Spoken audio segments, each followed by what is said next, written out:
அன்பார்ந்த முருக பக்தர்களுக்கு வணக்கம். உலகெங்கும் வாழும் முருகர் சொந்தங்களுக்கு வணக்கம். என்னுடைய இமயமலை பயணம் சார்ந்த காணொளி ஞாயிற்றுக்கிழமை நீங்கள் பார்க்க போகிறீங்க. அடுத்தடுத்து ஒவ்வொரு பார்ட்டாக வரும். எல்லாமே பெரிய பெரிய காணொலினால பார்ட் 1 பார்ட் 2 அப்படி நான் பதிவு செய்கிறேன், பாருங்கள். இப்போ டைம் நள்ளிரவு 2:30 மணி. இப்போ தான் இந்த காணொளி எடுத்து முடித்தேன். தியானம் முடிச்சுட்டு எந்தெந்த விஷயங்கள் இயற்கை அனுமதிச்சதோ முருகப்பெருமான் உத்தரவோட சில விஷயங்கள் பதிவு செஞ்சுருக்கேன். நீங்கள் பார்க்க போகிற எல்லா விஷயமும் என்னோடய இமயமலை பயணத்தில் முருகப்பெருமான் நடத்திய அற்புதம் அதிசயங்கள், அதுக்கப்புறம் என்னோட முருகர் ஆராய்ச்சி நான் உணர்ந்த விஷயத்தை பதிவு செஞ்சுருக்கேன், பாருங்கள்.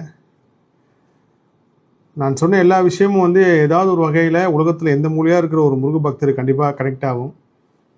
முருகன் நம்மளை வழி நடத்திட்டுருக்காரு. கண் கூட நம்ம அதை உணர்ன்றது இந்த காணொலியிலும் உதாரணமாக இருக்கும். அவர் நம்மளை பார்த்துக்கிட்டு இருக்காரு, நம்ம கூடியே இருக்கார், நம்ம கூடியே பயணம் செய்கிறான்றது தான் சத்தியமான உண்மை.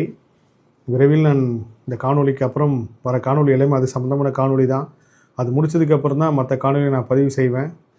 எல்லா புகழும் முருகனுக்கே. நன்றி. ரொம்ப உணர்வுபூர்வமாக இருக்குது.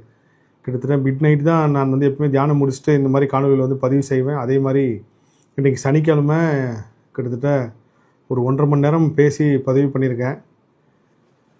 வரும், பாருங்கள். பார்த்துட்டு உங்கள் கருத்தை சொல்லுங்கள். எல்லா புகழும் முருகனுக்கே. நன்றி.